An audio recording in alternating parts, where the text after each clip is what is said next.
Hello students, I hope all of you are perfect. आज हम class 8 की mathematics का chapter 6 direct and inverse variations करेंगे। Exercise B का क्वेश्चन नंबर 3 हमारे पास गिवन है। If 48 man can stand a wall in 16 days, अगर 48 मैन जो है एक वॉल को 16 डेज में बनाते हैं, how long it will take to stand the same wall by 32 man. तो 32 मैन उस सेम वॉल को कितने टाइम में बनाएंगे। तो सबसे पहले हम इसमें लेट करेंगे 32 man can stand a wall in x days. अब नंबर ऑफ़ मैन है हमारे पास 48, 32, नंबर ऑफ़ डेज 16 और हमने लिया है एक्स लेट करा है। अब इसमें हम देखेंगे, अगर हमारे पास ज़्यादा मैन है तो डेज 16 लग रहे हैं, कम मैन होंगे तो डेज ज़्यादा लगेंगे, मीन्स रिवर्स रिलेशन हो रहा है इसमें। तो ये हमारा इन्वर्स से रिलेटेड है, तो वही हमें यहाँ पे लिखना है clearly. Lesser the man more are the number of days required to stand the wall. So ratio of number of man equals to inverse ratio of number of days. तो 48 divide by 32, 48 is to 32 equals to हमारा हो जाएगा, inverse है तो x is to 16, x is to 16 solve करेंगे। 48 upon 32 equals to x upon 16, x equals to हो जाएगा 48 into 16 upon 32, it means 24। So 32 man can stand the same wall in 24 days. अब next question number 4 है। 16 people consume 5 kg rice इन 25 days. 16 people जो है 5 kg rice को 25 days में consume करते हैं। For how many days would the same quantity of rice B consume by 40 people. Same quantity यानी कि 5 kg राइस को जो है अगर 40 पीपल कंज्यूम करते हैं तो वो कितने दिन चलेगा, वो हमें यहाँ पे फाइंड आउट करना है। तो सबसे पहले इसमें भी लेट करेंगे। 40 people consume the same quantity of rice in x days. हमने लेट करा है कि 40 पीपल जो एक्स डेज में जो पर्टिकुलर क्वांटिटी है उसको कंज्यूम कर रहे हैं। नंबर ऑफ पीपल है 16, 40, नंबर ऑफ डेज है 25 एंड एक्स हमने लेट करा।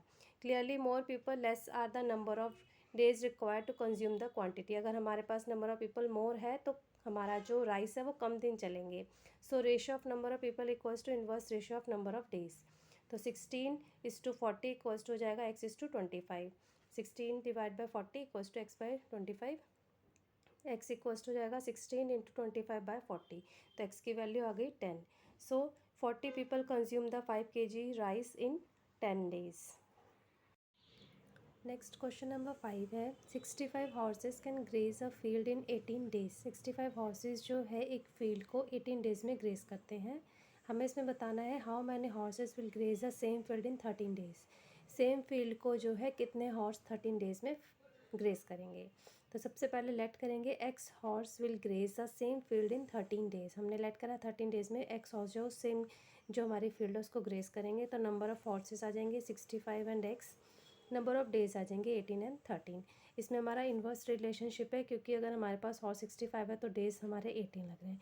डेज कम लगेंगे, मतलब जल्दी हमारा जो है हॉर्स ग्रेस करेगा तो नंबर ऑफ़ हॉर्सेस हमारे ज़्यादा होंगे, तो इन्वर्स रिलेशनशिप होगा। तो वही हमें यहाँ लिखना है, inverse relationship between number of horses and number of days. So 65 is to x is to 13 is to 18। It mean 65 upon x equals to 13 upon 18। X की वैल्यू आ जाएगी 65 इंटू 18 डिवाइड बाय 13। कैलकुलेट करके 90 आ गए हमारे पास horses. So 90 horses will graze the same field in 13 days. अब next question number 6 है। 16 cows can graze a field in 40 days. 16 cows जो है एक फील्ड को जो है 40 डेज में ग्रेज करती है। How many cows must be engage to graze the field in 20 days. हमें कितनी काउज एंगेज करनी पड़ेगी उस सेम फील्ड को कि हमारी जो फील्ड है वो 20 डेज में ग्रेज हो जाए। तो लेट करेंगे x cows must be engage. हमने लेट करा कि एक्स काउ जो हमने है इंगेज करी है उस फील्ड के लिए। नंबर ऑफ़ काउज हो जाएंगे 16, x number of days 40 and 20। So there are inverse relation between number of cows and number of days. इसमें भी हमारा इन्वर्स रिलेशनशिप है। तो 16 is to x equals to जाएगा 20 इज़ टू 40। तो 16 upon x equals to 20 upon 40। X equals to जाएगा 16 into 40 upon 20। Calculate करके x की वैल्यू होगी 32। So 32 cause must be engage to graze the field in 20 days. It means अगर उस same field को हमने 20 डेज में ग्रेज कराना है तो हमें 32 काउ जो है इंगेज करनी पड़ेगी। That's all for today. Hope आपको एक क्वेश्चन समझ में आ गए होंगे। If you like this video please share it, like it and subscribe my channel. Thank you, have a nice day, bye bye.